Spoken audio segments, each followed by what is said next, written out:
Assalamualaikum warahmatullahi wabarakatuh. Alhamdulillah, nahmaduhu wa nasta'inuhu wa nastaghfiruh. Wa na'udzu billahi min syururi anfusina wa min sayyiati a'malina. Man yahdihillahu fala mudilla lahu wa man yudlil fala hadiya lahu. Asyhadu an la ilaha illallah wahdahu la syarika lah. Wa asyhadu anna Muhammadan 'abduhu wa rasuluh. يا أيها الذين آمنوا اتقوا الله حق تقاته ولا تموتن إلا وأنتم مسلمون. يا أيها الناس اتقوا ربكم الذي خلقكم من نفس واحدة وخلق منها زوجها وبث منهما رجالا كثيرا ونساء واتقوا الله الذي تساءلون به والأرحام إن الله كان عليكم رقيبا. يا أيها الذين آمنوا اتقوا الله وقولوا قولا سديدا يصلح لكم أعمالكم ويغفر لكم ذنوبكم ومن يطع الله ورسوله فقد فاز فوزا عظيما. فإن أصدق الحديث كتاب الله وخير الهدي هدي محمد صلى الله عليه وسلم وشر الأمور محدثاتها وكل محدثة بدعة wa kullu bid'atin dhalalah. Amma ba'd. Muslimin dan muslimat yang dirahmati oleh Allah Subhanahu wa taala sekalian, alhamdulillah pada hari ini kita dapat bersama-sama berhimpun di dalam talian ini untuk kita berbicara serba sedikit berkaitan dengan kitab yang kita biasa baca, iaitu kitab Q&A salat, mudah lagi sunnah. Jadi tuan-tuan dan puan-puan rahmati Allah sekalian, pada kuliah yang lepas kita telah pun membicarakan sehingga bab salat sunat ketika iqamah sedang dilaungkan. Dan insya-Allah hari ini kita nak sambung perbahasan kita ataupun perbincangan kita berkaitan dengan perbahasan yang berikutnya. Kalau tuan-tuan dan puan-puan ada kitab ataupun buku yang saya tulis tu, yang ada di tangan tuan-tuan dan puan-puan tu, boleh tengok muka surat 162.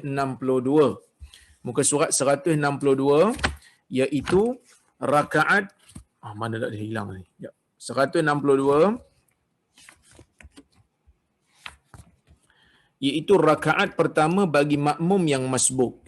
Baik, kita semua tahu apabila salat berjemaah, makmum ni dia ada dua kategori. Yang pertama, kategori muafiq.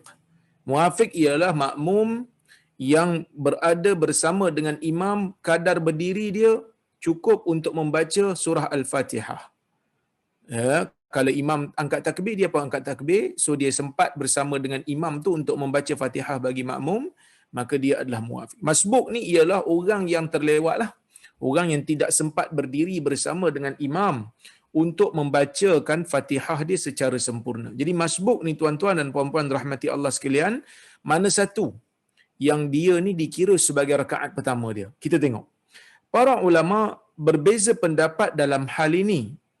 Adakah rakaat awal di mana makmum sempat bersama imam dikira rakaat pertama baginya, atau ia dikira rakaat imam tersebut? Jadi kalaulah kata imam sudah berada pada rakaat ketiga, makmum datang, makmum baru angkat takbir. Ya, makmum baru angkat takbir. Jadi adakah rakaat ketiga bagi imam itu rakaat pertama bagi makmum, ataupun rakaat ketiga bagi imam itu dianggap rakaat ketiga juga bagi makmum? Ini ada perbahasan dalam kalangan para ulama mazhab. Baik. Di sana ada beberapa pandangan, dua pandangan setidak-tidaknya ya. Yang pertama, pendapat pertama, Al-Imam Syafi'i rahimahullah, Sa'id ibnul Musayyib seorang tabi'i, Al-Hasanul Basri dan lain-lain berpendapat rakaat awal makmum, rakaat yang awal makmum bagi makmum yang masbuk bersama imam adalah rakaat pertama bagi dia. Maksud kalau dia masuk rakaat yang ketiga bagi imam, imam rakaat ketiga, dia baru masuk. Rakaat tu yang ketiga bagi imam tu rakaat pertama bagi makmum. Ya, ini biasalah kita biasa dengar dan biasa kita buat yang inilah. Dalil mereka adalah hadis daripada Abu Hurairah radhiyallahu anhu, daripada Nabi sallallahu alaihi wasallam bersabda, "Idza sami'tumul iqamah famshu ila shalah wa alaikum bis-sakinah wal waqar wa la tusri'u fama adraktum fasallu wa ma fatakum faatimmu. Hadis riwayat al-Imam al-Bukhari yang bermaksud daripada Abi Hurairah, dia kata Nabi sallallahu alaihi wasallam bersabda, Nabi bersabda, "Idza sami'tumul iqamah", apabila kamu mendengar iqamah, bila iqamah telah dilaungkan, mungkin kamu pada waktu tu tak berada dalam masjid, tapi kamu dengar iqamah, famshu ila salah, maka tetaplah berjalan untuk pergi ke salat. Jangan berlari, Nabi kata, jalan. Ini kita dah hurai dah di awal-awal kuliah masa kita baca buku ni, saya dah hurai dah. Tidak digalakkan untuk orang yang nak pergi salat untuk berlari. Untuk berlari pergi ke salat semata-mata untuk mengejar imam, tak disyariatkan. Kerana ia membahayakan kesihatan. Bila kita masuk dalam saf, takut-takut kita tak cukup nafas. Boleh jadi juga kita baca Fatihah tak betul. Jadi salat kita tak sah disebabkan kita kepenatan, tak cukup nafas. Maka Nabi SAW kata, famshu ila salah. Hendaklah kamu tetap berjalan pergi ke salat. Wa alaikum bis sakinati wal waqar. Kamu kena jalan dalam keadaan kamu tenang. Dan kamu kena berjalan dalam keadaan kamu waqar. Dalam keadaan tenteram. Dalam keadaan relax saja. Cuma yang dilarang adalah berlari. Manakala kalau jalan laju sikit, lajukan sikit langkah, yang tu tidak dilarang kerana ia sabit daripada perbuatan Ibnu Umar. Maka sebab itu Nabi SAW kata, wala tusri'u, jangan kamu tergesa-gesa, maksud jangan berlarilah, jangan berlari. Kerana ia memenatkan kamu. Fama adraktum fasallu, apa yang kamu dapat untuk salat bersama dengan imam, maka kamu salatlah bersama dengan imam. Wa ma fatakum faatimmu, apa yang telah berlalu, apa yang kamu tak dapat untuk salat bersama dengan imam ini, maka kata Nabi, faatimmu, maka sempurnakan.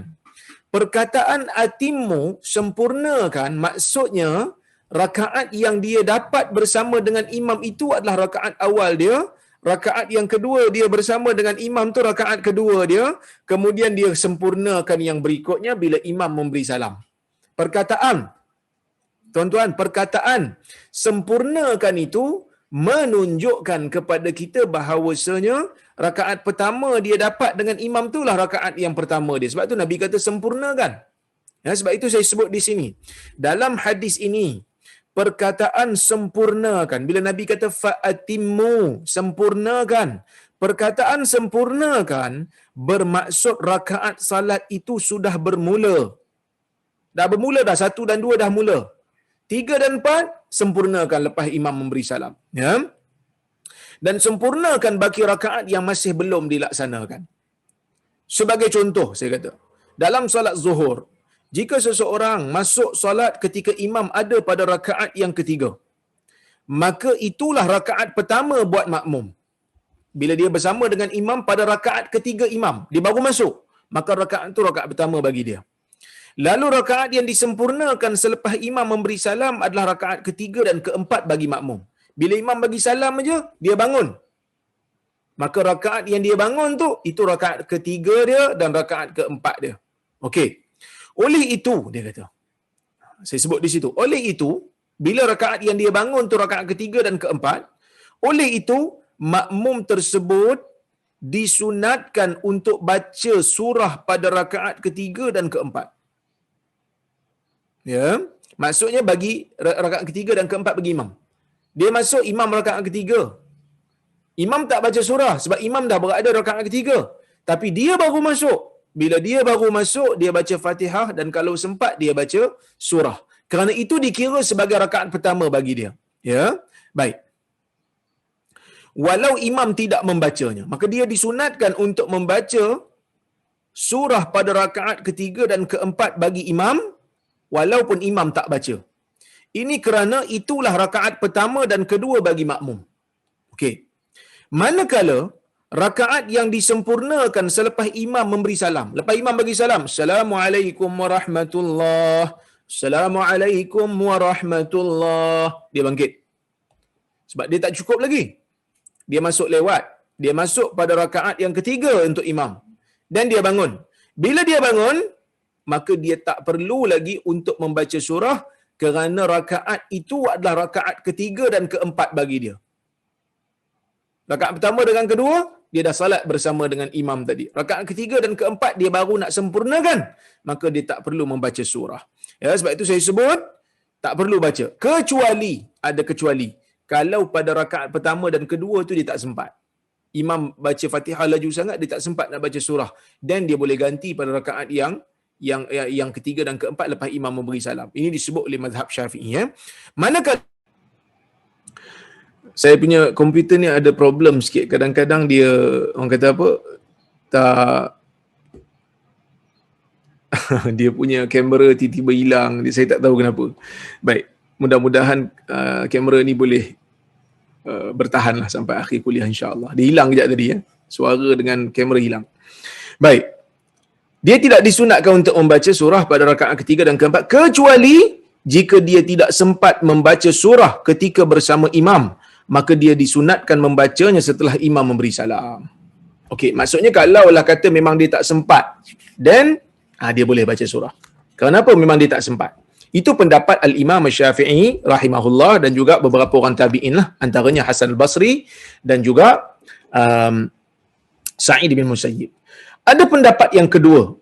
Pendapat yang kedua, sebahagian ulama mazhab Hambali dan juga Al-Imam Sufyan Ats-Tsauri, Sufyan Ibn Sa'id Ats-Tsauri, mereka berpendapat bahawa apabila makmum ni salat bersama dengan imam, dia masuk pada rakaat ketiga dan keempat untuk imam. Imam rakaat ketiga, dia baru masuk.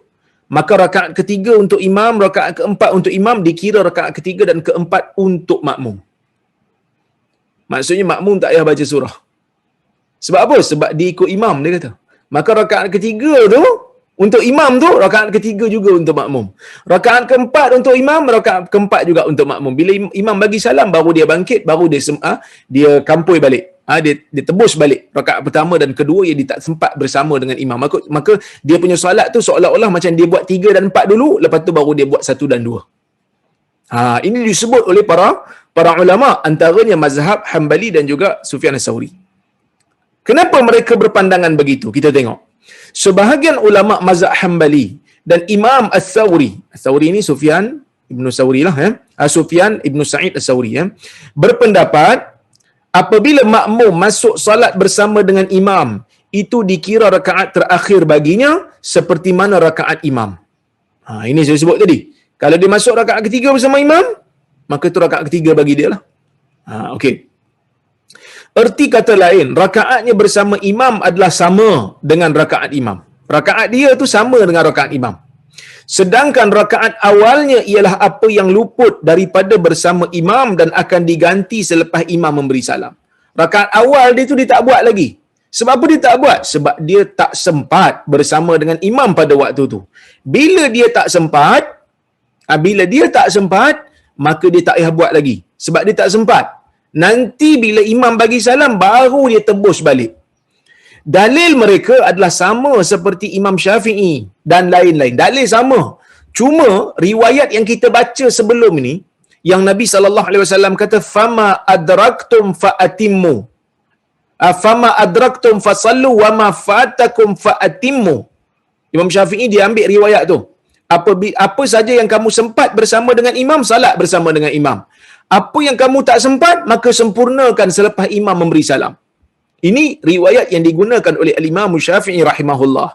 Tetapi mazhab Hambali dan juga Sufyan Ats-Tsauri, mereka gunakan riwayat yang berbeza tapi hadis yang sama. Kerana ada sebahagian daripada perawi meriwayatkan hadis ni dengan lafaz wa ma fatakum faqdu. Wa ma adraktum fasallu, ya, wa ma adraktum fasallu. Apa yang kamu dapat sempat bersama dengan imam, maka hendaklah kamu salat bersama dengan imam. Wa ma fatakum faqdu. Apa yang kamu tak dapat bersama dengan imam, maka qada semula. Qada semula. Perkataan faqdu, perkataan qada bermaksud sesuatu yang telah luput. Bila sesuatu telah luput, maksudnya Rakaat pertama dengan kedua makmum dah luput. Bila dia masuk rakaat ketiga, dia dah masuk rakaat ketiga bersama dengan imam, dan rakaat ketiga untuk imam atau rakaat ketiga untuk dia. Bila dia nak ambil rakaat pertama dan kedua dia, bila dia nak kerjakan lepas imam beri salam, maka dia qada baliklah rakaat pertama dengan rakaat kedua dia setelah imam memberi salam. Ini pendapat mazhab Al-Hambali. Di sini ganti, bila Nabi kata gantikan apa yang kamu tertinggal, sesuatu yang kamu terlepas, kamu qada semula. Perkataan qada bermaksud ganti. Di sini gantikan bermaksud qada, yakni ganti balik rakaat awal yang luput dan terlepas daripada bersama dengan imam. Sebagai contoh, jika imam berada pada rakaat ketiga dalam solat zuhur, imam berada pada rakaat ketiga dalam solat zuhur, maka itulah rakaat ketiga bagi makmum yang masbuk yang baru masuk solat bersama dengan imam tersebut. Lalu rakaat makmum selepas imam memberi salam adalah rakaat pertama dan kedua yang diganti oleh dia. Jadi maksudnya, kalaulah kata makmum masuk rakaat ketiga lah untuk makmum, rakaat ketiga untuk imam. Rakaat keempat yang dibangun lepas tu, rakaat ketiga, rakaat keempat untuk makmum, rakaat keempat juga untuk imam. Imam bagi salam, dia kena ganti rakaat pertama dan kedua. Maka sebab tu saya kata, lalu rakaat makmum selepas imam memberi salam adalah rakaat pertama dan kedua yang diganti oleh dia. So dia punya salat tu dah macam terbalik sikit lah, kerana nak mengikut imam tadi. Oleh itu dia kata makmum yang masbuk tadi tidak disunatkan untuk membaca surah pada rakaat ketiga dan keempat bersama dengan imam. Kerana itulah rakaat ketiga dan keempat baginya. So bila dia masuk, imam rakaat ketiga, kalau ikut Hambali, dia masuk rakaat ketiga, dia baca Fatihah je, rakaat keempat pun dia baca Fatihah. Imam bagi salam, dan rakaat pertama untuk dia baca Fatihah dan dia baca surah. Rakaat kedua pun dia baca Fatihah dan dia baca surah, lepas tu baru dia bagi salam. Okey. Sebab tu saya kata kerana itulah, betul kan ya? Ini silap ni kena. Kerana, bukan kena. Kerana itulah rakaat ketiga dan keempat baginya. Kemudian pada rakaat yang diganti selepas imam memberi salam, disunatkan baginya untuk baca surah bersama dengan Fatihah. Fatihah rukun, lepas baca Fatihah, baca surah lepas imam bagi salam tu. Kerana itulah rakaat pertama dan kedua baginya. Okey. Kesimpulannya, menurut penelitian saya, sekadar kajian saya lah, dalil yang digunakan oleh Imam Syafi'i adalah lebih kuat. Bagi saya, pendapat mazhab Syafi'i itu lebih kuat. Kerana apa? Kerana riwayat hadis yang digunakan itu lebih sahih. Tambahan pula, perawi yang meriwayatkan dengan lafaz sempurnakan lebih ramai daripada perawi yang menggunakan lafaz gantikan. Maksudnya, perawi ini bila kita cek dia punya jalur periwayatan, tengok yang menggunakan perkataan fa'atimmu lebih ramai daripada mereka yang menggunakan perkataan faqdu. Maka mazhab Syafi'i lebih sahih, lebih tepat dalam masalah ini. Okey? Jadi kita bersama dengan, saya lah setuju dengan ataupun saya cenderung kepada pendapat Al-Imam Syafi'i. Okey. Ada orang kata saya suka hina Imam Syafi'i. Tuan-tuan dan puan-puan rahmati Allah sekalian, dalam kuliah ini begitu banyak pandangan-pandangan yang saya setuju dan saya mengangkat tinggi pandangan Al-Imam Syafi'i. Tapi tetap ada orang fitnah. Konon-kononnya saya mengatakan Imam Syafi'i sesat, saya mengatakan Imam Syafi'i tak pandai. Ini merupakan satu fitnah. Di dalam perbahasan ilmu, apabila kita memilih pandangan seseorang imam, kita tak pilih pandangan imam yang lain, tidak bermakna kita mengatakan imam yang kita tak pilih pandangannya itu adalah orang yang sesat. Sebaliknya kita kata pada penelitian kita kurang tepat. Mungkin ada yang kata, pandai sangat ke hang ni nak nilai pandangan imam. Kita semua begitu tuan-tuan. Tak ada orang boleh terlepas daripada penilaian dan pemilihan. Orang-orang yang berada di Malaysia ini, kebanyakan mereka dalam bab ibadat memilih pandangan mazhab Syafi'i. Bila dia orang pilih mazhab Syafi'i, kenapa dia pilih? Kerana dia rasa itu yang paling tepat bagi dia. Itu yang paling betul bagi dia, setakat yang dia nilai. Jadi adakah dia nak kata selain daripada mazhab Syafi'i itu sesat dan bodoh? Tidak. Kita tak pernah kata begitu. Tapi masalah mereka ini, apabila mereka memilih satu pandangan dan menolak tiga pandangan, mereka dikira sebagai ahli sunnah. Tetapi kalau kita buat benda yang sama, maka kita dianggap sebagai biadab dan terkeluar daripada ahli sunnah. Ini adalah satu benda yang tidak patut, benda yang tidak adil. Kalau awak boleh memilih satu-satu pandangan daripada pandangan ulama yang berbeza pendapat dalam sesuatu isu, kenapa tidak orang lain? Orang lain juga ada hak untuk beragama. Orang lain juga ada hak untuk memilih seperti mana awak. Jadi oleh kerana itu, tuan-tuan dan puan-puan rahmati Allah Subhanahu Wa Taala sekalian, kita kadang-kadang risau dengan apa yang berlaku dalam negara apabila orang-orang agama sendiri yang membiasakan pengikut dia untuk memfitnah orang lain apabila kita tidak bersetuju. Banyak tuan-tuan orang sebut, saya duk baca tadi pun, pagi tadi orang duk hantar lagi, dia kata dia ni menghina Imam Syafi'i. Wallahi, demi Allah tuan-tuan, al-Imam Syafi'i ala ra'si wal ain, kata orang Arab.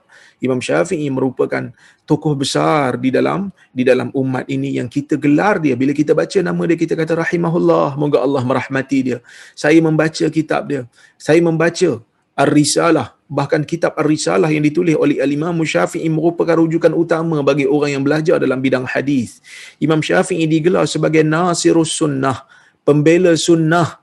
Kenapa digelar pembela sunnah? Kerana Al-Imam Syafi'i menulis kitab Ar-Risalah yang membicarakan tentang undang-undang periwayatan, yang membicarakan tentang disiplin bagaimana nak menilai sesebuah hadis sahih ataupun tidak. Imam Syafi'i di antara orang yang pertama yang menulis secara teori, secara tersusun. Sebelum itu ilmu hadis tidak ditulis secara bersistematik. Imam Syafi'i memulakan, maka dia layak digelar Nasirus Sunnah. Kita sayang kepada imam ini, tetapi kita kena bezakan. Apabila kita tidak bersetuju, tidak bermakna kita menghina. Cuma kita kata kita kurang bersetuju, kita pilih pandangan ulama yang lebih kurang sama darjatnya dengan dia, iaitu Imam Malik bin Anas, Imam Abu Hanifah, Imam Ahmad bin Hanbal. Kesemua mereka ini adalah tokoh-tokoh besar. Kesemua mereka ini tokoh-tokoh besar yang mana kita sayang mereka. Tetapi dalam beberapa keadaan kita terpaksa untuk memilih, tuan-tuan. Kita terpaksa untuk memilih. Maka kita pilih berdasarkan penilaian dan kemampuan kita. Orang awam pun sama. Bila kita dengar orang awam kan, dia nak pilih pandangan. Dia kata, ustaz ni cakap macam ni, ustaz ni cakap macam ni. Jadi dia kena pilih lah. Bila ustaz tak sama bagi fatwa. Bila ditanya ustaz ni jawab macam ni. Bila dia tanya ustaz tu jawab macam tu. So dia kena pilih lah pandangan. Bila dia pilih, adakah bermakna? Katalah dia dengar daripada saya, dia dengar daripada Dr. Kamilin sebagai contoh lah kan. Dia dengar Rora cakap macam ni, dia dengar Dr. Kamilin cakap macam ni. Dia kata, saya pilih Dr. Kamilin lah. Bila tuan-tuan pilih Dr. Kamilin punya penjelasan kerana keyakinan, adakah bermakna tuan-tuan telah menghina saya? Tak. Tuan-tuan tak hina saya pun. Sebaliknya tuan-tuan lebih yakin dengan penjelasan dengan Dr. Kamilin. Bukan bermakna tuan-tuan nak kata saya sesat, nak kata saya tak pandai, nak kata saya bodoh. Tak semestinya. Saya tak boleh kata begitu. Saya tak boleh kata begitu, dan orang lain pun tak boleh kata begitu. Kerana masing-masing dengan agama dan pendirian yang dipegang.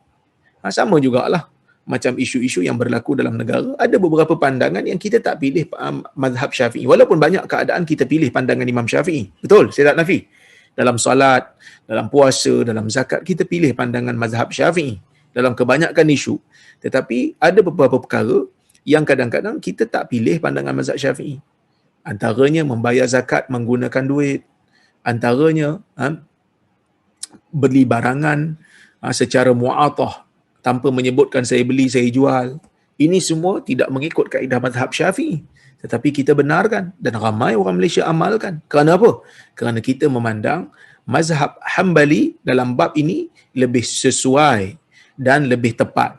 Kerana Imam Syafi'i kata dia mesti ijab qabul, mesti ada saya beli, saya jual. Tapi kalau kita beli kat mesin, macam mana kita nak sebut saya beli? Kita boleh sebut saya beli, dia nak tunggu dia sebut saya jual tu lambat, ataupun mungkin dia tak sebut langsung kan, berhari-hari tunggu depan mesin. Jadi kita memilih mazhab Hambali kerana alasan yang digunakan oleh mazhab Hambali lebih meyakinkan kita dalam bab tu. Jadi tuan-tuan dan puan-puan rahmati Allah sekalian, dalam bab fiqh, bila belajar agama, kita kena ada sifat keikhlasan. Kita kena ada sifat berlapang dada. Kita lapangkan dada, luaskan pemikiran supaya kita tidak menyesatkan orang dengan pandangan yang berbeza dengan kita, selagi mana pandangan itu ada dalilnya dari sudut Al-Quran dan Sunnah. Jadi kalau katalah lepas ni kita dengar pandangan yang mengatakan rakaat yang disempurnakan oleh makmum itu adalah rakaat pertama dan kedua, dia jangan sesatkan dia lah. Kerana dia memilih pandangan Hambali, maka dia Hambali. Jadi kita tak mau dengar lagi lepas ni kalau ada orang yang melihat orang lain bila salat dia gerak-gerak tangan kan. Dulu kita dah bincang dah gerak-gerak tangan. Oh dia gerak-gerak macam tu bila tasyahud. Janganlah kata lepas ni kalau saya nampak saya nak kepak je tangan orang macam ni. Jangan. Kerana dia memandang ataupun dia memilih dengan pandangan mazhab Maliki. Mazhab Maliki juga adalah salah satu daripada mazhab yang diiktiraf dalam dunia keislaman di sisi Ahlussunnah wal Jamaah. Jadi kita tak goyang. Saya pun tak goyang. Saya tak goyang. Saya buat macam tu je. Tapi bila kita tengok ada orang goyang, so kita tahu lapang dada. Oh, dia Hambali. Dia Maliki. Dia Maliki. Maka sebab itu bila kita belajar keluasan mazhab ni bukan untuk kita bertukar-tukar mazhab ikut nafsu. Bertukar-tukar mazhab ikut nafsu ni benda yang salah. Sebaliknya untuk kita buka pemikiran kita, kita lapangkan dada kita untuk menghormati orang yang berbeza dengan kita. Jadi tuan-tuan dan puan-puan rahmati Allah sekalian, itu niat dan tujuan kita belajar. Untuk menjadi lebih menghormati orang lain, untuk menjadi diri kita ni lapang dada dengan orang lain. Jadi kalau kita dapat buat macam ni, insya-Allah kita akan selamat. Baik. Dan kita tak adalah gaduh-gaduh, kan? Tak adalah gaduh-gaduh. Relax jelah, Baik. Kemudian maklumat tambahan. Sunnah imam meringankan solat. Bila sebut tentang berjemaah ni, ini benda yang perlu diingatlah oleh imam, yang mana saya sebut di situ, sunat bagi imam untuk tidak membebankan makmum di belakangnya.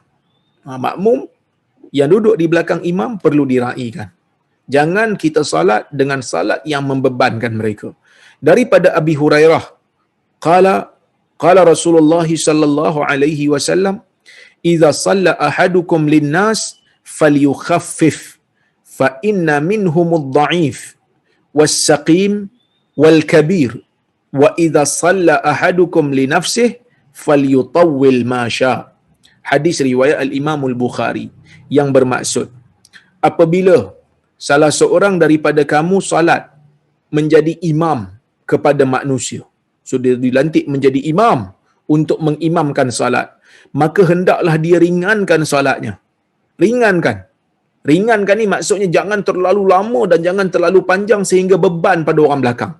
Kerana Nabi SAW kata, fa inna minhumud dha'if was-saqim wal-kabir. Kerana di kalangan manusia yang berada di belakang dia tu ada yang lemah, ada yang tak larat, ada yang saqim, ada yang sakit, ada yang kabir, ada yang tua. Ya, ada yang tua. Wa idza shalla ahadukum li nafsihi. Apabila salah seorang daripada kamu solat untuk dirinya sendiri, falyutawwil ma syaa. Maka hendaklah dia panjangkan seperti mana yang dia mahu. Kalau solat sendirian, kalau solat untuk diri sendiri tak ada masalah. Tapi kalau solat menjadi imam, terutamanya imam di airport, di surau airport ataupun di surau di RNR, maka jangan panjangkan, kerana orang yang bersolat di situ kebanyakannya orang yang ada keperluan. Dalam riwayat yang lain disebut wazal hajah, orang yang ada keperluan, orang yang nak berjalan, orang yang ada flight untuk dinaiki, orang yang ada perjalanan untuk disempurnakan, orang yang ada urusan untuk diselesaikan. Maka apabila menjadi imam di salat, menjadi imam di masjid-masjid atau surau di kawasan-kawasan ni, kita kena sedar diri, kita kena sedar ruang, kita kena sedar suasana. Belakang kita bukan semuanya orang yang mampu untuk solat lama macam kita. Okey, ini benda yang Nabi SAW ajar. Kemudian kita tengok muka surat yang berikutnya, kita tengok muka surat yang bawah ni iaitu 165, berpisah daripada imam tanpa uzur. Soalan dia, adakah kita dibolehkan untuk niat mufarakah berpisah daripada imam dalam solat tanpa sebarang keuzuran? Sesaja je nak pergi mufarakah dengan imam. Okey, tengok di sini. Jawapan dia, para ulama berbeza pendapat dalam hal ini. Dalam hal apa? Dalam hal makmum nak bermufarakah dengan imam. Mazhab Maliki dan juga Hambali mengatakan tidak boleh mufarakah daripada imam jika tidak ada sebarang keuzuran. Kalau tak ada uzur, tak perlu mufarakah. Tak boleh mufarakah. Kenapa tak boleh mufarakah? Kalau ikut mazhab Hambali, ya, wallahu a'lam, mereka mengatakan, dan juga Maliki, mereka mengatakan bersama dengan imam itu bila dah orang kata apa, bila dah salat dengan imam, maka mengikut gerakan imam adalah satu kewajipan. Innama ju'ilal imam liyutamma bihi. Sesungguhnya imam itu dijadikan untuk diikut. Bila imam membaca, kita diam. Bila imam sujud, kita sujud. Bila imam rukuk, kita rukuk. Ikut imam. Iringi imam dalam perbuatannya. Tak boleh kita mendahului imam, tak boleh juga terlalu lewat daripada imam, dan tak boleh apatah lagi kalau nak meninggalkan imam. Lagilah tak boleh. Kalau ikut pendapat Maliki dan juga Hambali, tak boleh kalau tak ada sebarang uzur. Kalau ada uzur baru boleh. Kalau ada uzur boleh. Contohnya macam dia kata apa? Sakit ke? Boleh. Tetapi kalau dia niat mufarakah tanpa ada uzur, maka salatnya menjadi batal kalau ikut pendapat Hambali dan juga Maliki. Mazhab Syafi'i pula membolehkan niat mufarakah daripada imam. Cuma jika mufarakah dengan imam dilakukan tanpa sebab yang syar'i, maka hukumnya makruh. Solatnya still sah tetapi makruh. Kenapa makruh? Kerana menurut mazhab Syafi'i, berjemaah ini merupakan satu kelebihan. Jadi kalau katalah dia mufarakah, kita dah hurai dah sebelum ni, mazhab Syafi'i kata berjemaah ini fardu kifayah. Jadi kalau dah ada jemaah kat situ, kita tak wajib lagi. Dan kalau kita buat juga, dia satu kelebihan untuk kita. Sebab kita dapat 27 kali ganda kan. Jadi, kalau dia tinggalkan berjemaah, dia telah menghilangkan fadilat yang besar. Maka sebab itu makruh. Kecuali jika ada keuzuran. Kalau ada keuzuran, tak ada masalah lah. Baik. Maka sebab itu saya sebut kat situ, cuma jika mufarakah dengan imam dilakukan tanpa sebab yang syar'i, maka hukumnya makruh. Ini kerana salat berjemaah bagi mereka satu kelebihan, dan jika memutuskan sesuatu yang asalnya kelebihan dan bukan rukun, maka ia tidak membatalkan salat. Jika mufarakah tanpa uzur, maka ia menjadi makruh mengikut mazhab Asy-Syafi'i. Antara dalil yang menunjukkan keharusan berpisah daripada imam ialah hadis daripada Jabir bin Abdullah Al-Ansari radhiyallahu anhuma, yang mana Jabir kata, "Shalla Mu'adz ibnu Jabal Al-Ansari li ashabihi al-Isha, fatawwala 'alaihim, fansarafa rajulun minna, fa ukhbira Mu'adz anhu, faqala innahu munafiq. Falamma balagha dhalika ar-rajul, dakhala 'ala Rasulillah sallallahu alaihi wasallam fa akhbarahu ma qala Mu'adz.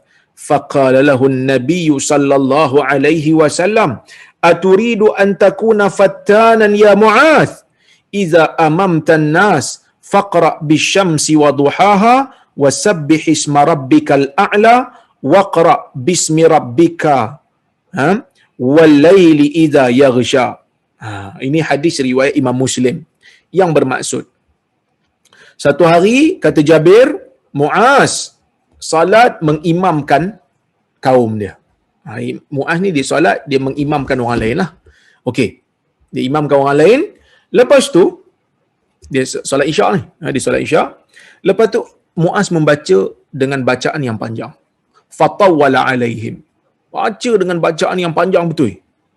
Fansarafa rajulun minna. Ada seorang lelaki, dia keluar daripada berjemaah tersebut, dia mufarakah. Dia mufarakah dengan imam, dia solat sendiri. Fasalla, kemudian dia salat sendirilah. Fa ukhbira Mu'az anhu. Mu'az diberitahu tentang keadaan lelaki ni. Orang bagi tahu dekat Mu'az lah. Dia kata, Mu'az, tadi kau solat lama sangat. Jadi ada seorang ni dia mufarakah, dia solat sendiri. Okay. Faqala innahu munafiq. Ya. Maka Mu'az kata, dia ni munafik. Kenapa munafik? Kerana orang munafik je yang apa? Yang tak larat solat panjang-panjang. Sebab Allah Taala sebutkan dalam Al-Quran, orang munafik ni kalau solat nak bangun untuk solat, mereka bangun dalam keadaan solat yang kusala. Mereka bangun dalam keadaan bermalas-malasan. Bermalas-malasan. Jadi ini sifat orang munafik. Jadi bila orang tanya kepada Mu'az tentang keadaan lelaki ni yang dia tak larat bersama dengan Mu'az untuk solat panjang, maka Mu'az terus bagi tahulah, kan? Mu'az terus bagi tahu dia ni munafik. Maksudnya dia ni ada ciri-ciri munafik lah, sifat munafik tu ada. Kerana Allah Ta'ala sebut clear dalam Quran, wa idza qamu ila salah qamu kusala. Apabila mereka bangun untuk salat, mereka bangun dalam keadaan bermalasan. Maksudnya sifat munafik tu adalah kat dia. Okey. Bila Muaz cakap macam tu, benda tu sampai dekat laki yang Muaz kata. Ya. Baik. Falamma balagha dhalika ar-rajul.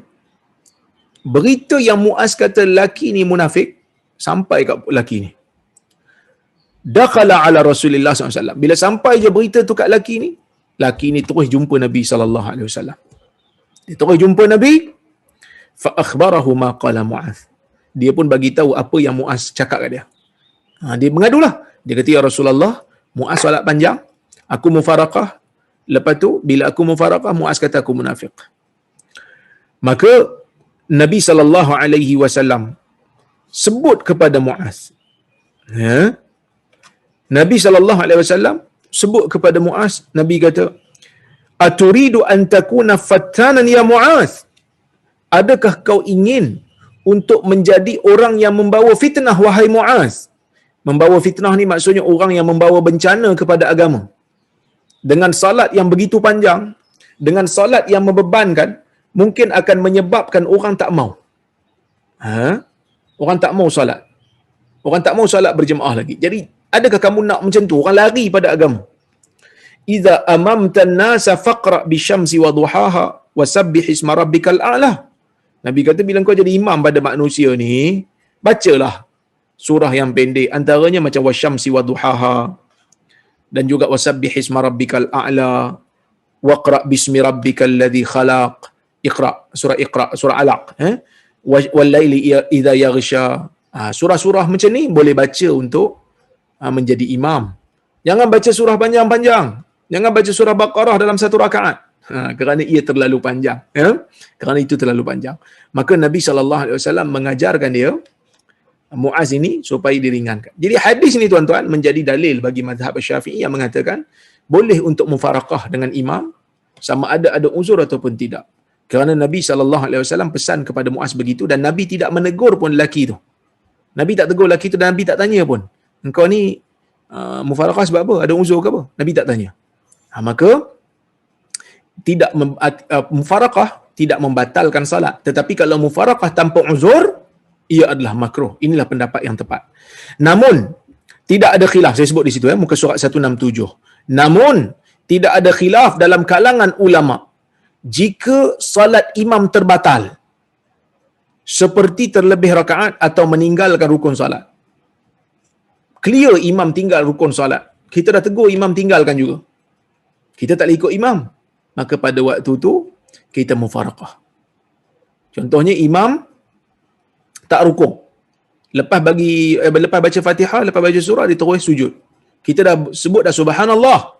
Dia tak kembali. Maka kita mufaraqah. Kerana kalau kita ikut dalam keadaan kita tahu, batal solat kita. Kerana sujud tak sah. Sujud yang sah, dia mesti berlaku selepas daripada rukuk yang sah. Sengaja meninggalkan rukuk adalah perbuatan yang membatalkan salat kerana rukuk adalah rukun. Maka bila tak ada rukuk, tinggal dengan sengaja, kita tak boleh ikut imam, kita wajib mufaraqah dalam keadaan tu. Maka sebab tu saya sebut, namun tidak ada khilaf dalam kalangan ulama jika salat imam terbatal seperti terlebih rakaat atau meninggalkan rukun salat, maka makmum hendaklah mufaraqah daripada imam. Baik, kita masuk kepada perbahasan berikutnya. Hukum kanak-kanak menjadi imam. Ini biasa orang tanya, boleh tak kanak-kanak menjadi imam?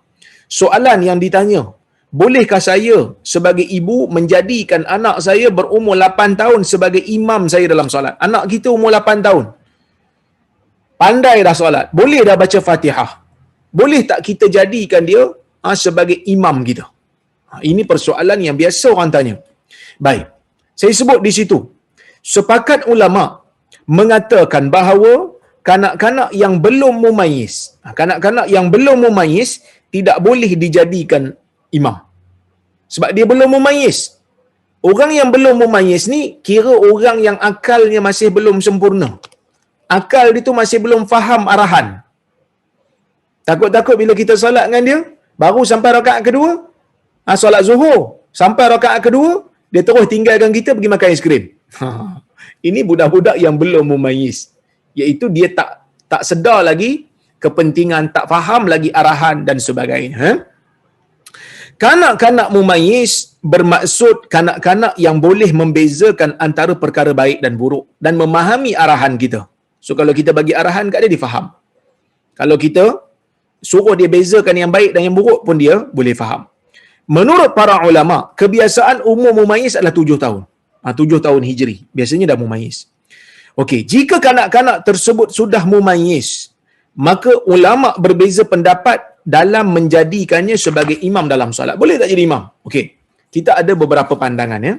Yang pertama, mazhab Hanafi, Maliki dan juga Hambali mengatakan bahawasanya kanak-kanak tidak sah untuk mengimamkan salat bagi orang yang baligh di dalam salat fardu. So kalau ikut majoriti ulama tak boleh kan? Majoriti ulama tak boleh.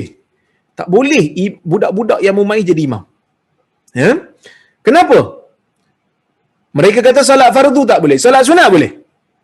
Kerana sebahagian daripada mereka beranggapan bahawasanya orang yang salat sunat tak boleh mengimamkan orang yang salat fardu. Ini pandangan mazhab Hanafi. Hanafi kata, orang yang salat fardu tak boleh berimamkan dengan orang yang salat sunat. Tak boleh. Kerana dia kata salat tu lain. Kedudukan salat tu tak sama. Salat fardu lebih berat. Jadi tak boleh untuk ikut orang yang salat, tak boleh berada di belakang orang yang salat sunat. Tak boleh. Kita dah hurai dah dulu, tapi pendapat yang sahihnya adalah boleh sebenarnya. Kerana Muaz, dia pernah salat bersama dengan Nabi SAW Isyak. Bila dia salat Isyak bersama dengan Nabi, dia salat fardu. Lepas tu dia balik ke tempat dia, dia menjadi imam kepada kaum dia untuk salat Isyak. Dia ulang salat Isyak dia, dan salat Isyak yang diulang tu dikira sebagai sunat. Tetap boleh menjadi imam dan orang belakang dia salat fardu. Maka tidak menjadi masalah. Ini pendapat mazhab Syafi'i. Baik, sebab itu mereka kata tak boleh. Ini sebab dia orang pegang pada pendapat, sebahagian daripada mereka lah berpegang pada pendapat orang yang salat sunat tak boleh menjadi imam kepada orang yang salat fardu. Sebab kanak-kanak ni yang belum baligh, kanak-kanak yang belum baligh, baru mumayyiz, salat fardu dia dikira sebagai salat sunat. Jadi bila salat sunat tak boleh lah. Tak bolehlah menjadi imam untuk orang salat fardu. Orang belakang salat fardu, budak ni salat sunat, maka tak boleh jadi imam, dia kata. Manakala salat sunat dibenarkan bagi mereka menjadi imam bagi orang yang baligh. Ini kerana salat kanak-kanak dianggap sunat, manakala salat orang dewasa adalah fardu. Kanak-kanak juga tidak diyakini bacaan mereka sempurna, terutamanya jika salat sirriyah. Ini alasan yang kedua mereka lah.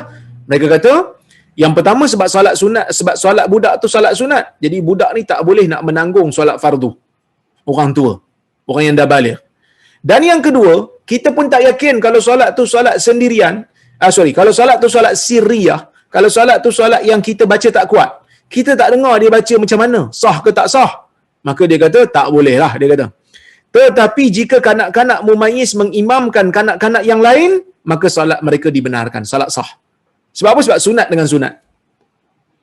Budak mumayyiz lain, semua dah jadi 2 je, 8 tahun, dah jadi 2 je, jadi imam seorang. Sah. Sebab mereka salat sesama kanak-kanak. Masing-masing belum balik lagi. Okey. Ini pandangan majoriti ulama. Okey. Manakala mazhab Syafi'i, mereka mengatakan boleh. Kanak-kanak mumayyiz boleh menjadi imam kepada orang baligh jika kita percaya dia ni membaca dengan betul dan memahami hukum-hukum solat. Mengetahui rukun-rukun solat. Tahu cara macam mana nak solat. Okey? Baik. Kita tengok kat situ, muka surat 168. Mazhab Syafi'i dan Hasan al-Basri mengatakan boleh. Sah salat. Dia kata. Ini berdasarkan hadis Amr bin Salimah radhiyallahu anhu menceritakan bahawa Rasulullah SAW bersabda, فَإِذَا حَضَرَتِ الصَّلَاةِ فَلْيُؤَذِّنْ أَحَدُكُمْ وَلْيَؤُمَّكُمْ أَكْثَرُكُمْ قُرْآنًا فَنَظَرُوا فَلَمْ يَكُنْ أَحَدٌ أَكْثَرَ قُرْآنًا مِنِّي لِمَا كُنْتُ أَتَلَقَّى مِنَ الرُّكْبَانِ فَقَدَّمُونِي بَيْنَ أَيْدِيهِمْ وَأَنَا إِبْنُ 6 أو 7 سِنِينَ. Hadis riwayat Al-Imam Al-Bukhari, yang bermaksud Nabi SAW kata Amr bin Salimah, Nabi pernah sebut kepada dia dan kaum dia. Nabi kata, apabila sekejap. Okey. Nabi kata, apabila datang waktu salat, hendaklah ada seorang di kalangan kamu yang azan. Seorang kena azan, Nabi kata. Waliya ummakum aktsarukum Qur'ana. Dan hendaklah satu orang yang paling banyak hafal Quran. Hendaklah orang yang paling banyak ingat Quran menjadi imam kepada kamu. Kena ada seorang azan, kena ada seorang jadi imam. Siapa nak kena jadi imam? Nabi kata yang kena jadi imam ni adalah orang yang paling banyak hafal Quran di kalangan satu-satu kaum tu. Fanadharu. Mereka pun, kaum tu bila dengar arahan Nabi ni, diorang fahamlah arahan tu. Jadi diorang tengok sama-sama dia apa? Siapa yang paling banyak hafal Quran? Siapa yang paling banyak ingat Quran? Fanadharu falam yakun ahadun aktsara Qur'anan minni. Mereka tengok sama mereka, tak ada siapa lagi yang lebih banyak ingat Quran daripada aku, kata Amr bin Salimah. Lima kuntu atalaqa minar rukban. Kerana aku selalu bertalaqi, membaca Al-Quran, mempelajari ayat-ayat Quran yang disampaikan oleh orang-orang yang bermusafir, yang mana mereka tu baru kembali daripada Madinah. Maksudnya zaman tu kan Quran masih turun lagi. Jadi sebab itu Nabi kata orang yang paling banyak tahu tentang Quran, sebab ayat turun. Jadi mungkin ada orang yang baru belajar satu surah, ada orang yang baru belajar 2 surah, ada orang yang baru belajar 3 ayat. Jadi yang paling banyak tu kena jadi imam. Jadi dia ni, Amr bin Salimah ni, bila ada orang balik je daripada Madinah yang baru dengar ayat Quran daripada Nabi, dia akan pergi untuk menerima ayat Quran tersebut. Jadi dia antara orang yang paling banyak lah tahu tentang Quran, sebab dia antara yang up to date punya orang. Ada je orang balik pada Madinah, dia pergi. Ada je orang balik pada Madinah, dia pergi. Kerana mungkin ada ayat Quran yang baru turun yang dia nak tahu. Baik. Faqaddamuni baina aydihim. Maka mereka pun mendahulukan aku sebagai imam, menjadi imam kepada mereka, mereka kedepankan aku. Mereka kedepankan aku. Wa ana ibnu sittin aw sab'i sinin.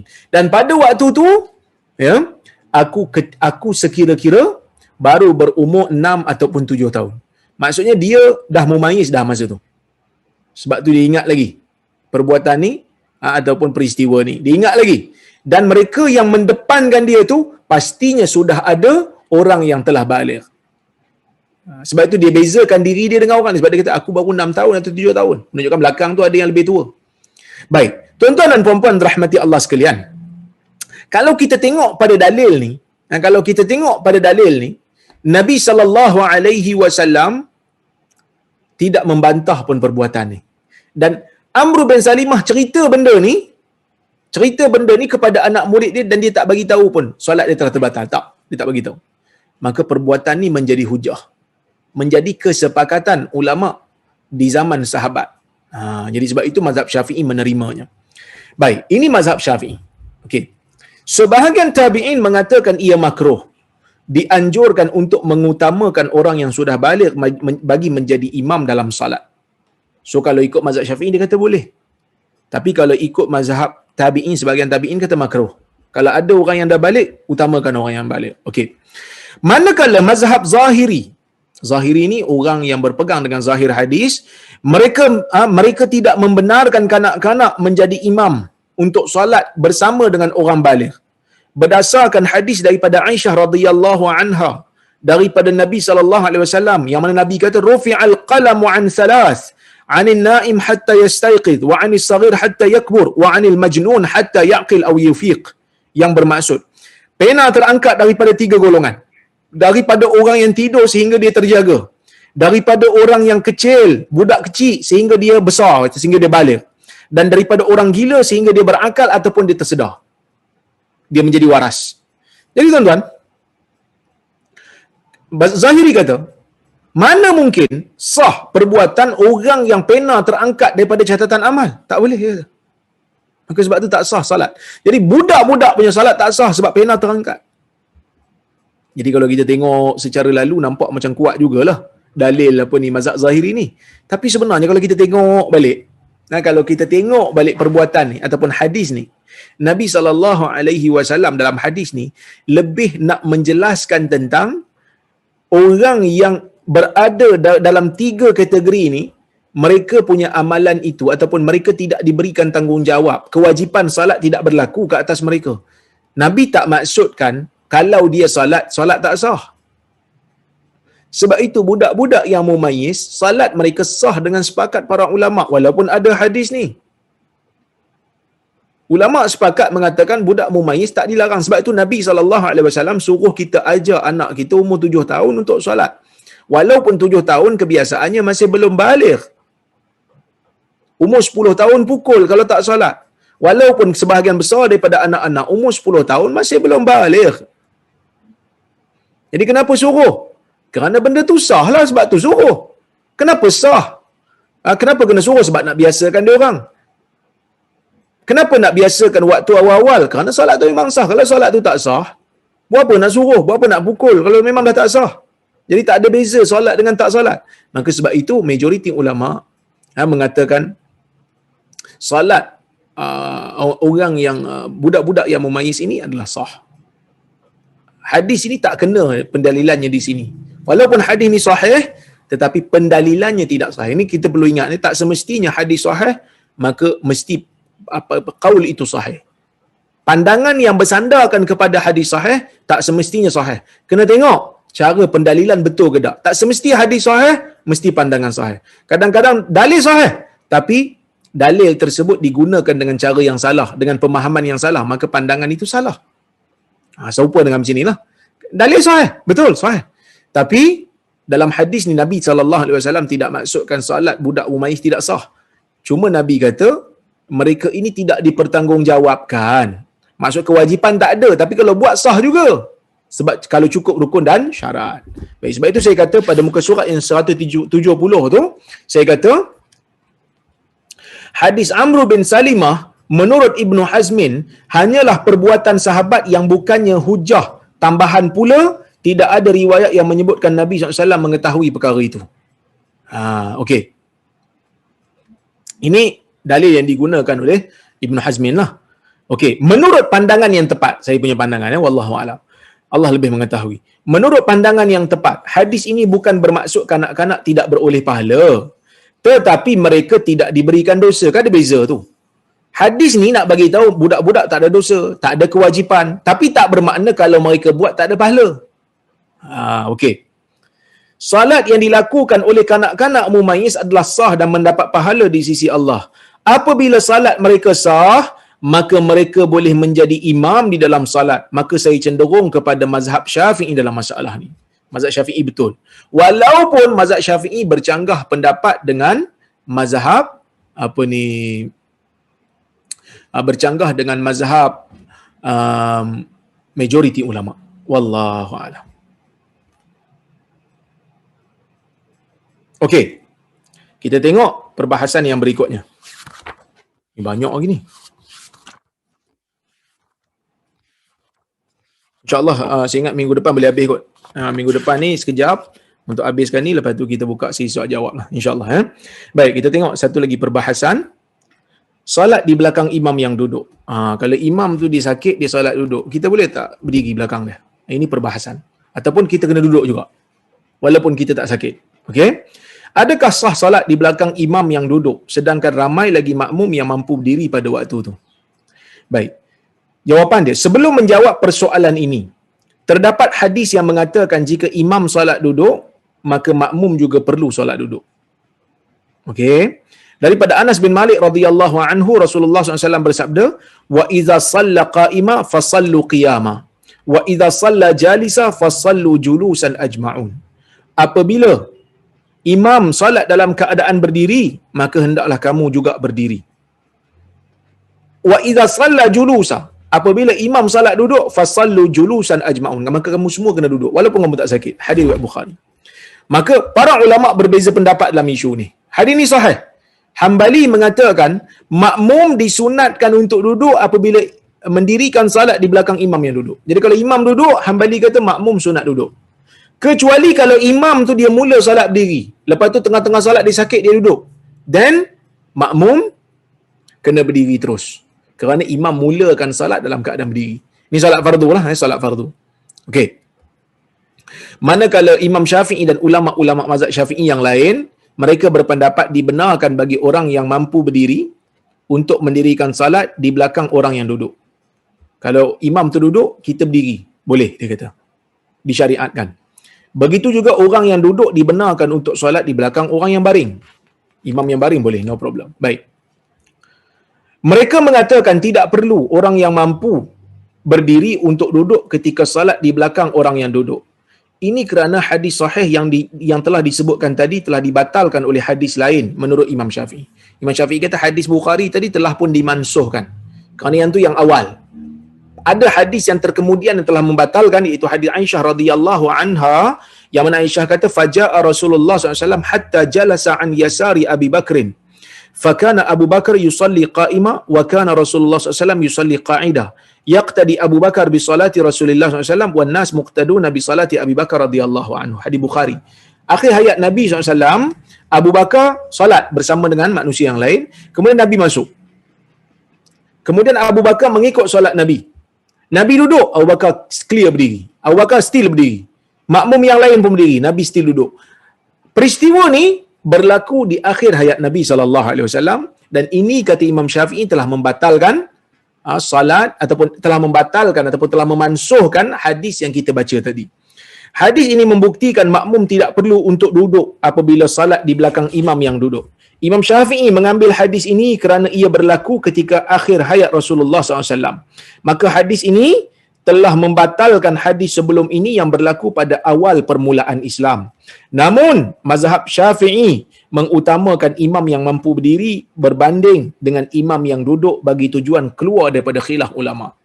Jadi kalau ikut, Imam Syafi'i kata kalau ada imam yang berdiri, ambil imam diri lah. Tapi kalau tak ada juga, bolehlah imam yang duduk, dia tak larat berdiri, dia boleh duduk. Tapi orang yang belakang kalau mampu berdiri, dia kena berdiri untuk solat fardu. Adapun sebahagian ulama mazhab Maliki berpendapat orang yang mampu berdiri tidak dibenarkan untuk solat di belakang imam yang duduk. Ini berdasarkan hadis daripada Sya'bi. Dia mengatakan Rasulullah SAW bersabda, la ya ummanna ahadum ba'di jalisa. Jangan ada seseorang daripada kamu menjadi imam selepas aku dalam keadaan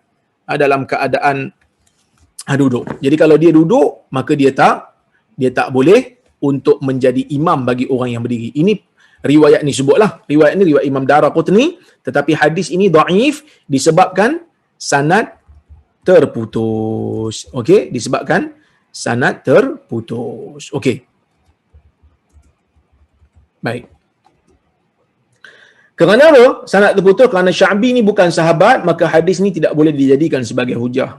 Ia juga diriwayatkan daripada Jabir Al-Ju'fi yang merupakan perawi dhaif. Maka kalau ikut pendapat ni, wallahu alam, saya cenderung kepada pendapat mazhab Syafi'i yang mengatakan bahawasanya makmum yang mampu berdiri wajib berdiri walaupun imam dia duduk. Wallahu alam. Ya, baik. InsyaAllah jika ada kesempatan kita bertemu lagi pada minggu hadapan. Saya rasa cukuplah sekadar tu. Sebab saya pun nak buat preparation ni. Petang ni saya ada sesi lagi dengan pelajar-pelajar di Jordan, insyaAllah. Baik.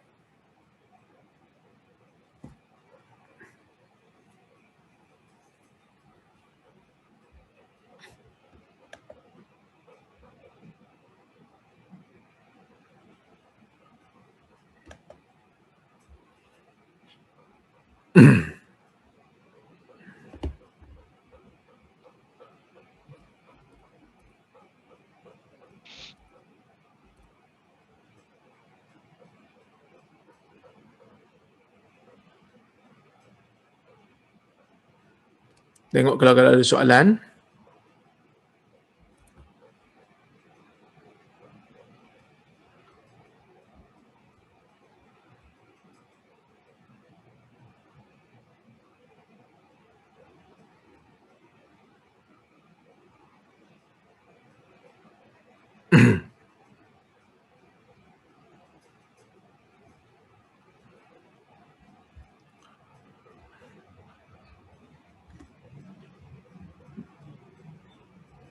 Banyak ni.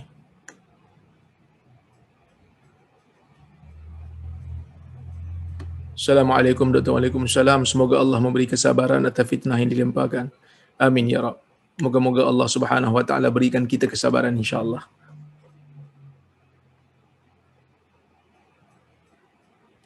Assalamualaikum warahmatullahi wabarakatuh. Waalaikumsalam warahmatullahi wabarakatuh. Men can keep long hair tapi tak boleh ikat waktu salat, betul ke? Tak boleh maksudnya haram, membatalkan salat atau makruh? Orang lelaki kalau mereka berambut panjang, mereka dimakruhkan untuk mengikat rambut mereka ketika dalam salat. Di luar salat mereka boleh, tapi pastikan ikat tu tak menyamai fashion orang perempuan lah. Kerana Nabi SAW melarang kita untuk menyamai orang perempuan. Okay.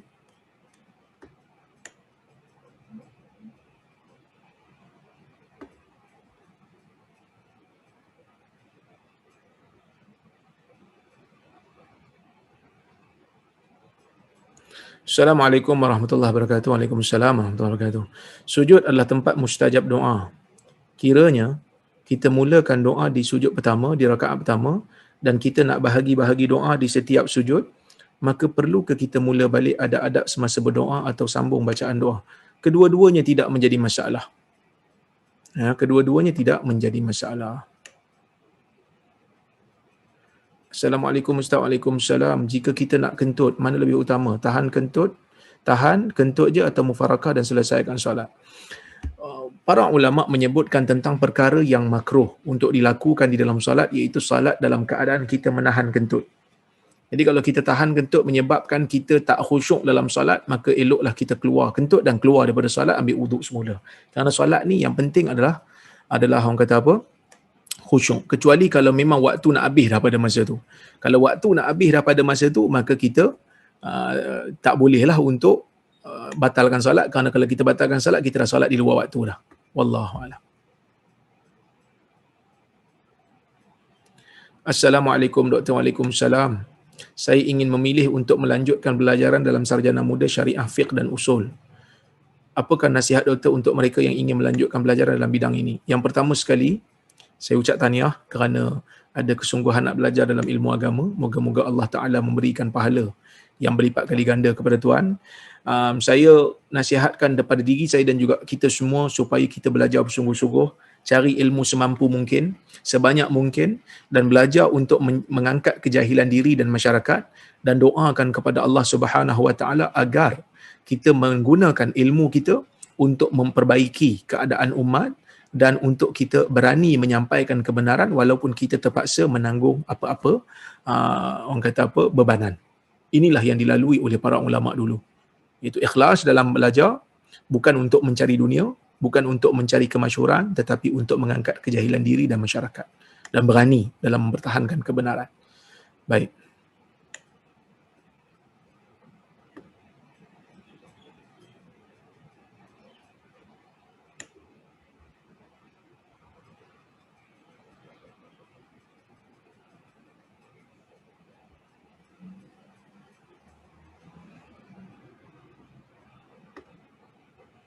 Assalamualaikum. Waalaikumsalam. Solat witir 2 rakaat dilakukan berimam dengan imam salat tarawih. Balik ke rumah baru saya lakukan lagi 1 rakaat. Boleh kan? Boleh, tidak ada masalah. Boleh, no problem.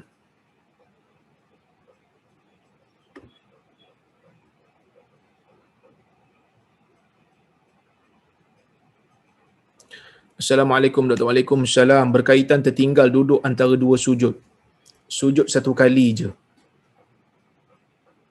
Oh, lepas sujud pertama dia terus bangun lah ni. Bila kita dah bangun rakaat seterusnya baru ingat. Ada ustaz kata kalau tak turun terus balik untuk duduk antara 2 sujud batal. Dan ada pula ustaz yang kata kalau dah diri sempurna, kalau turun balik batal. Mungkin penjelasan. Okey. Kalau kita baru teringat, bila kita dah berdiri baru teringat yang kita ni tak sujud kali kedua. Tak ada duduk antara 2 sujud, tak ada sujud kedua. Jadi bila kita bangun, kita dah tinggal 2 rukun. Rukun yang pertama duduk antara 2 sujud, rukun yang kedua sujud. Iaitu sujud yang kedua dalam rakaat tu. Bila kita bangun kita tu tak sah. Kerana bangun yang sah, berdiri yang sah, ialah berdiri yang berlaku setelah sujud yang kedua. Jadi bila kita ingat waktu kita dah berdiri, dan kita wajib terus turun untuk sujud yang kedua. Untuk duduk antara 2 sujud dulu, lepas tu turun sujud yang kedua. Kerana apa? Kerana kita telah meninggalkan 2 rukun di situ. Okey, lepas tu baru kita berdiri balik, lepas tu kita sujud sahwi. Kerana kita telah terlupa rukun. Yang bila dah bangun berdiri tegak tu tak boleh turun, itu bukan bab sujud, itu bab tasyahud awal. Itu bab tasyahud awal, bila dah berdiri tegak Nabi kata jangan turun kerana tasyahud awal tu sunat. Sebab berdiri tu dah wajib dah. Okey.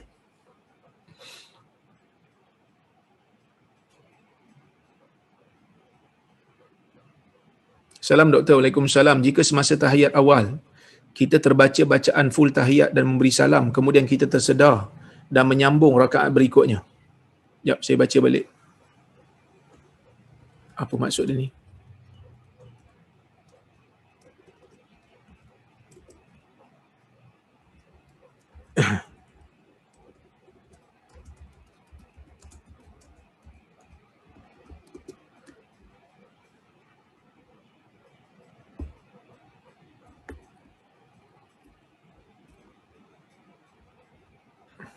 Mana tadi soalan tadi? Hilang pula dah. Sekejap hilang soalan. Okey. Mana? Saya tak faham soalan tadi. Mana soalan?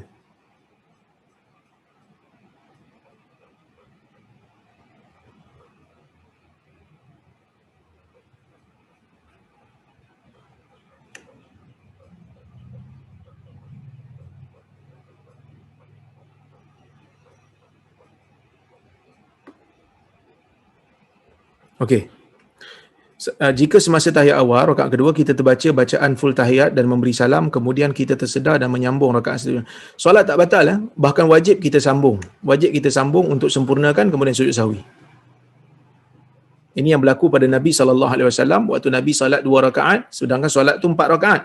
Dan kita solat, Nabi solat 2, lepas tu baru diingatkan oleh para sahabat, Nabi bangun, takbir, angkat sambung berapa yang tak cukup, kemudian sujud sahwi. Wallahu a'lam.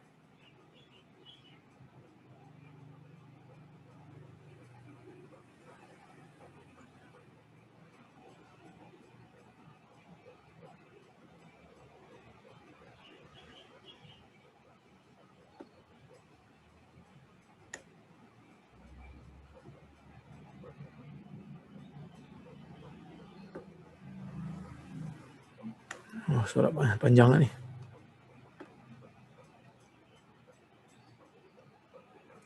Adakah sunnah membaca 3 surah terakhir di dalam Quran dalam rakaat terakhir salat witir? Okey, ada riwayat yang menyebutkan rakaat yang satu tu, rakaat yang hujung untuk witir tu, ada riwayat yang mengatakan Nabi SAW membacakan surah Al-Ikhlas dan juga Al-Mu'awwidhatan. Itu surah surah Al-Falaq dan surah An-Nas. Tetapi riwayat yang lain menyebutkan Nabi hanya baca surah Al-Ikhlas. Jadi ada 2 riwayat di situ. Dari sudut kekuatan riwayat hanya surah Al-Ikhlas. Tetapi ada sebahagian ulama yang menerima ketiga-tiga surah tersebut. Jadi kalau kita dengar imam baca surah Ikhlas je lepas tu dia terus rukuk, so dia okeylah, dia ikut pendapat yang mengatakan riwayat baca 3 surah tu tidak sahih. Manakala kalau dia baca 3-3, kita tahulah dia pilih pendapat yang mengatakan ia sabit daripada Nabi SAW. Okay.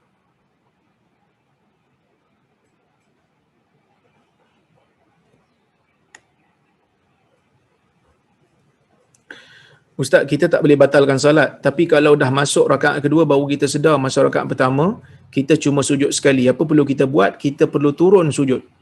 Kita perlu turun untuk duduk antara 2 sujud dan kita sujud kali kedua. Lepas tu baru kita bangun untuk rakaat kedua. Lepas tu sujud sahwi. Kita sujud sahwi ya. Kecuali kalau kita ingat yang kita tak sujud lagi pada waktu sujud kedua untuk rakaat kedua. Kita memang tinggalkan sujud pada rakaat pertama. 1 sujud tinggal. Lepas tu kita bangun. Tak ingat. Sampai duduk antara 2 sujud, kita duduk antara sujud baru tinggal. Aku tak sujud kali kedua, aku tak duduk antara 2 sujud tadi dan tak sujud kali kedua tadi. Kan? Maka waktu tu teruskan duduk antara 2 sujud tu, duduk antara 2 sujud, lepas tu sujud kali kedua, yang tu dikira rakaat pertama. Maka rakaat yang sebelum ni yang kita berdiri tu semua dianggap sebagai tidak sah. Lepas tu nanti selesai, kita kena tambah 1 rakaat di belakang dan sujud sahwi.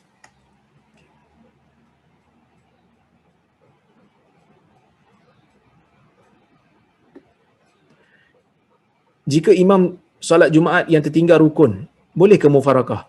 Kalau imam tertinggal rukun, kita kena tegur imam untuk solat Jumaat. Sebab solat Jumaat ni diwajib berjemaah. Kalau dia tertinggal rukun, imam tak berubah. Pada rakaat yang kedua, dia silap, dia tertinggal rukun, kita tegur dia tak berubah, dan kita boleh mufarakah sebab solat pertama kita dah sah bersama imam. Tapi kalau rakaat pertama, imam silap pada rakaat pertama, yang ni perbahasan. Saya dah bertanya pada asatizah, saya tak dapat jawapan lah masalah ni. Tuan kena tanya fuqaha. Saya bukan fuqaha, saya hanya penuntut ilmu hadis, adalah sikit-sikit mengetahui bab fiqh. Ini kena tanya ustaz yang belajar fiqh. Wallahu a'lam. Minta maaf ya. Baik. Bila turun balik tu kena takbir, ya sunat takbir. Kerana berubah rukun. Sunat takbir lah bila kita turun dah sujud. Maksud tuan, maksud puan ni berdiri, kita dah berdiri dah, baru teringat. Apa ni, kita tak sujud yang tak duduk antara dua sujud dan tak sujud kali kedua. Masa turun tu tak perlu sujud lah. Tak perlu sujud. Bila kita dah duduk antara dua sujud, nak turun untuk apa? Untuk sujud kali kedua tu, tu takbir. Kerana itu perubahan rukun yang betul.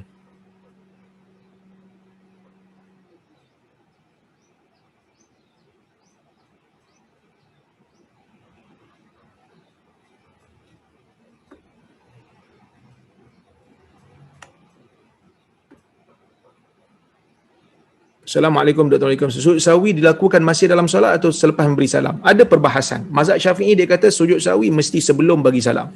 Manakala ada mazhab yang kata kalau kita tertambah benda yang bukan dalam solat, kita sujud lepas bagi salam. Kalau kita tertinggal apa-apa, dan kita sujud sebelum memberi salam. Wallahu a'lam, dua-dua riwayat ada disebutkan di dalam hadis. Sebelum bagi salam boleh, selepas bagi salam boleh. Nak keluar daripada khilaf, buat sebelum bagi salam. Ustaz, kalau kita solat terlebih rakaat dan kita tersedar lepas bagi salam, apa patut kita buat? Sujud sahwi terus. Sujud sahwi terus dan bagi salam balik. Okey tuan-tuan, cukuplah sekadar tu untuk petang ni. InsyaAllah jika ada kesempatan kita bertemu lagi. Saya mohon maaf kalau ada soalan-soalan yang tertinggal, banyak sangat soalan. InsyaAllah kita bertemu pada minggu hadapan jika ada kesempatan dan waktu. Terima kasih kepada Nur Islam Academy atas penganjuran majlis. Terima kasih kepada semua yang hadir pada petang ini. Aku qauli hadza wa astaghfirullahal azim li wa lakum. Wassalamualaikum warahmatullahi wabarakatuh.